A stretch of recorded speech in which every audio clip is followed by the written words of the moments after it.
मोदी ने खोज लिया दूसरा शाह और कर दिया एक बड़ा खेल। दिल्ली में अमित शाह, कश्मीर में शाह फैसल की जोड़ी का खेल। ऑपरेशन पूरा करते ही पीएम मोदी की शरण में पहुंचा आईएएस टॉपर। जैसे अजीत डोभाल ने आज से सालों पहले पाकिस्तान में 7 साल तक जासूसी की थी, पाकिस्तान की पूरी रिपोर्ट बनाई थी और इंडिया लौट आए थे, ठीक ऐसे ही कुछ भारत में हुआ है।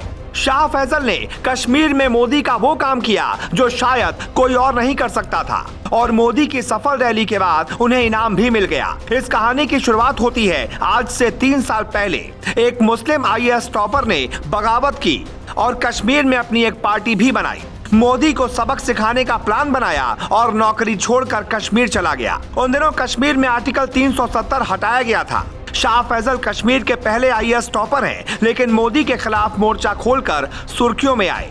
मोदी को मुस्लिम विरोधी बताते हुए आईएएस की नौकरी छोड़ दी, सरकार को इस्तीफा दे दिया और यहाँ आम आदमी को लगा कि शाह फैसल तो मोदी विरोधी हैं, वो अब नेता बनेंगे, मुसलमानों की बात करेंगे और कश्मीर के केजरीवाल बनेंगे। लेकिन कहानी हमेशा वैसी नहीं होती जैसी आपको दिखती है और मोदी उतने सरल भी नहीं है जो आसानी से सबके समझ में आ जाए। ये खबर देखने के बाद जो लोग मोदी को फ्लावर समझते हैं वो समझ जाएंगे कि मोदी फ्लावर नहीं, फायर है। 3 साल पहले देश का दुश्मन मोदी को बताते हुए जिस आईएएस शाह फैसल ने इस्तीफा दिया था, उसे मोदी सरकार ने सम्मान के साथ दोबारा कुर्सी क्यों दी है? क्या इसके पीछे कोई बड़ी कहानी है? ऐसा दावा इसलिए किया जा सकता है क्योंकि सब खेल होता है टाइमिंग का।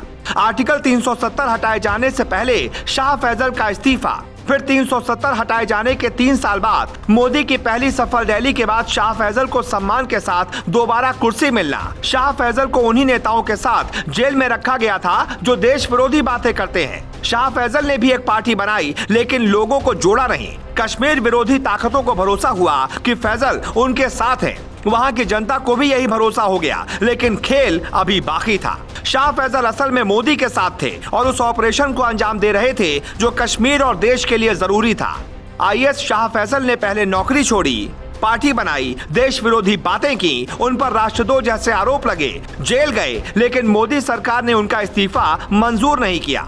ऐसा क्यों? आगे समझिए। अब हम आपको कुछ ऐसा बताने वाले हैं जिससे आपको भरोसा हो जाएगा कि शाह फैसल से इस्तीफा दिलवाया गया था और ऑपरेशन कश्मीर के लिए ये कहानी रची गई थी, जबकि असल में वो सरकार के दूत की तरह काम कर रहे थे। 3 साल पहले जो इस्तीफा सौंपा था वो अब तक स्वीकार नहीं हुआ था और फिर अचानक मोदी और शाह ने कश्मीर के शाह फैसल को माफ कर दिया और शाह फैसल जो इस्तीफा देते वक्त मोदी को बुरा भला कह रहे थे, वो कहने लगे मोदी जैसा कोई और नहीं। कोरोना के दौरान शाह फैसल ने मोदी की तारीफ की थी, फिर मोदी सरकार ने उन्हें पहला इनाम दिया।